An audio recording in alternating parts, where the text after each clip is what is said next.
ಪತಿಯಾಗಿ ಸೇವೆ ಸಲ್ಲಿಸುತ್ತಿದ್ದ ತಂದೆ ಚಿನ್ನಪ್ಪ ತಾಯಿ ಚಿನ್ನಮ್ಮ ದಂಪತಿಗಳ ಸುಪುತ್ರಿಯಾಗಿ ನವೆಂಬರ್ 11ರಂದು ಓಬವ್ವ ಜನಿಸುತ್ತಾರೆ. ಕಹಳೆ ಮತ್ತು ಹೊನ್ನಪ್ಪ ಓಬವ್ವಳ ಪತಿ. ನಂಬಿದ ದೊರೆಯ ಕಿಂಚಿತ್ ಲೋಪ ಮಾಡಿದವನಲ್ಲ. ಅವನ ವ್ಯಕ್ತಿತ್ವಕ್ಕೆ ಸರಿ ಸಮಾನವಾದ ಸಂಗಾತಿ ಓಬವ್ವ. ಗಂಡು ಮೆಟ್ಟಿದ ನಾಡು ಚಿತ್ರದುರ್ಗ, ಗಂಗರು, ಕದಂಬರು, ರಾಷ್ಟ್ರಕೂಟರು, ಶಾತವಾಹನರು, ವಿಜಯನಗರದ ಶೌರ್ಯ ಪರಾಕ್ರಮಗಳಿಂದ ಹೆಸರಾದವರು.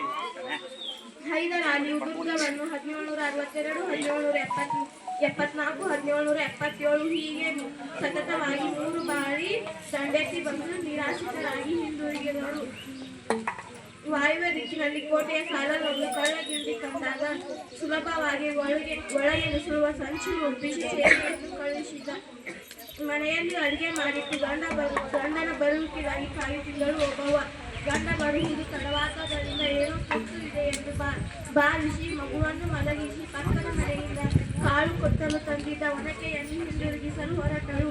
ರಣಚಂಡಿಯಂತೆ ಶತ್ರು ಸಂಹಾರಕ್ಕೆ ರಣಚಂಡಿಯಂತೆ ನಿಂತು ನೂರಾರು ಶತ್ರುಗಳ ತಲೆಯನ್ನು ಒಡೆಯುತ್ತಾ ಮೈ ಮರೆತಳು. ಕಿಂಡಿಯಲ್ಲಿ ಒಬ್ಬೊಬ್ಬರಾಗಿ ನುಸುಳುತ್ತಾ ಬರುತ್ತಿರುವರ ತಲೆಯ ಮೇಲೆ ಒನಕೆಯನ್ನು ಇಟ್ಟು ಚಿತ್ರಿಗೊಳಿಸಿ ಸುಧಾರ್ಣೆ ಪಕ್ಕಕ್ಕೆಳೆದು ಒಗೆದಳು.